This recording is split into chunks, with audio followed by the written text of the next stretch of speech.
You know, I spent a lot of hours this week just thinking back at all. This brought a lot of things you don't always talk about, but you know, we all know what's going on in our world today. And I ask if it'll be all right when I get here tonight, that I would ask us all just to be real quiet for a couple minutes and pray up for all those fathers in the countries across the pond. They've given up a lot for their families. And I can't even imagine how that would be. You know, they're trying to, they're watching their children and the wives have to leave. And it struck me big time. So I think that we maybe just all be quiet for a minute and send a prayer across the aisle.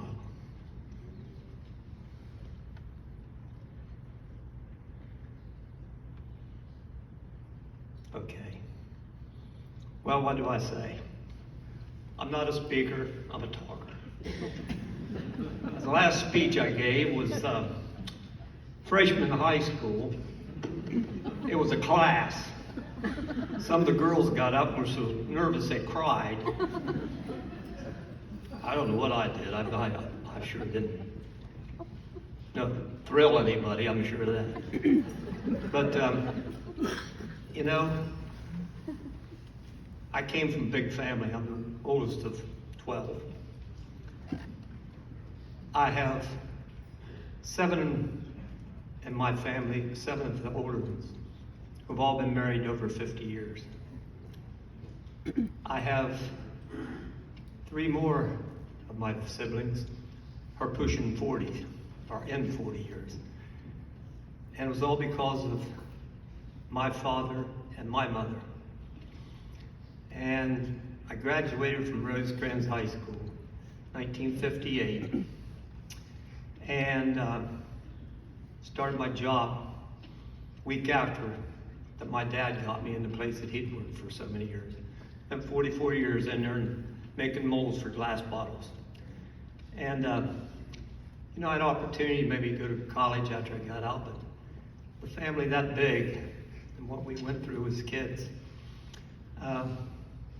we moved into a house on Musselman Drive right after the Second World War. It was hard to find housing.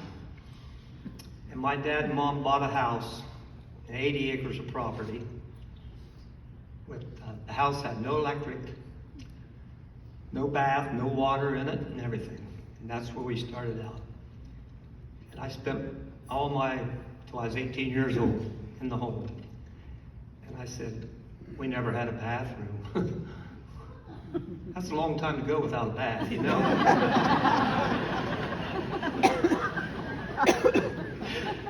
But I always said, you know, having that many brothers and sisters, and the one thing about it was my oldest son, our oldest son, graduated with my youngest brother. That don't happen very often. But I graduated and I knew I had an opportunity to go to college. I knew that wasn't going to be possible. So on our move, took a trip to our senior class trip. We went to Washington, D.C. and New York City. 61 seniors. Chaperones was the coach and his new wife. He just graduated from college. And the principal of our school, Father Andres. Can you imagine taking 61 kids to Washington, D.C. with 3 people watching them?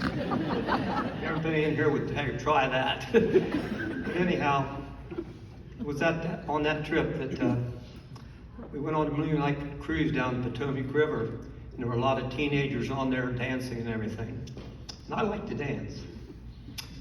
And I looked up, there was a cute little redhead I went to school with, and she was a cheerleader. I walked over there and I said, hey, would you like to dance? Came off that dance floor holding hands. went home, continued to date through the graduation.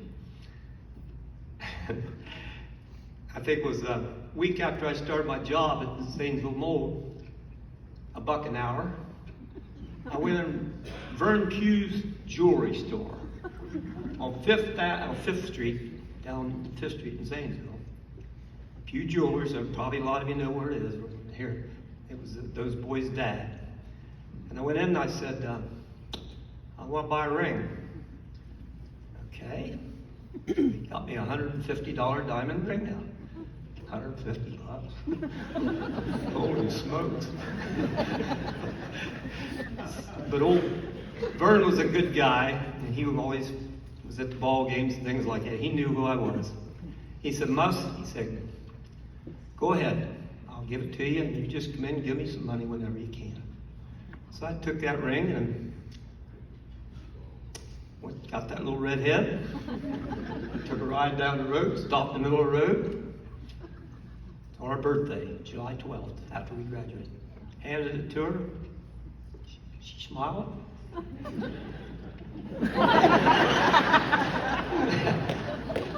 That was kind of the story, you know. And we got married the following, what was it? November the 8th. And went right to work. Before we were married 10 years, we got 6 of them. And so we were pretty young having that many things. And that allowed us to, kind of grow up with them, and having the number of brothers and sisters I had, and all good people. But the one that we just lost, my father died in '94. But my mother, and I'm taking a little time, but I want to tell you, a very unusual lady. She was born during the Spanish flu back in those years, I think it was been referred to that what's going on in our country with the COVID. Back then it was the flu. And my mother was 4 months old, her mother died. And she went to an orphanage because my grandfather was injured in an accident in his construction work and was not able to take care of her. So she was in an orphanage for 6 years. Came out of there, went to a girls' boarding school in New Lexington and Mount Aloysius, where she learned how to sew and do all those kind of things.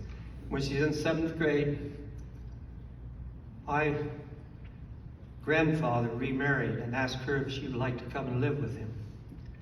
And she said she very much would. So she moved to Zanesville, where he was, behind the stadium on Gant Street, where they bought a home. My dad grew up in Mount Calvary Cemetery, where my grandfather was a caretaker for 31 years. He came down the hill, she came out the driveway, and they met. Walked to school in St. Thomas, and they married, and had 12 of us. And we grew up kind of rough, but close and loving brothers and sisters. And Dad died in '94, and Mother just passed away this past September. She lived 3 more weeks, she would have been 103. Her mind was better than mine. It was perfect. Hardly ever remember being in the hospital, only to have children. And so, but she was a special person. A lot of people knew her, and we loved her. So, that's why I'm where I'm at today. And I appreciate, being humble me. I never dreamt of anything like this. But we have so many good friends that we've met, places that we've gone. And, I said, there's 2 words that's always been good to get. That's to be able to accept a thank you and to give one out. And that's where it's been for me. And I thank all my family and all my friends for the encouragement they've given to me to do what I want. And I'm getting there where I don't know how much more I'm going to be able to do. I'm going to hit 82 next, within about a month here, so I got to try to get a little exercise and keep going. Thank you all. God bless you.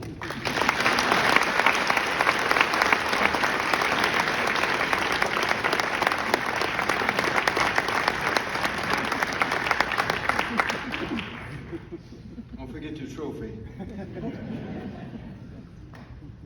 Will the family and friends of Mike please stand? Mike Musselman family and friends. Give them a hand.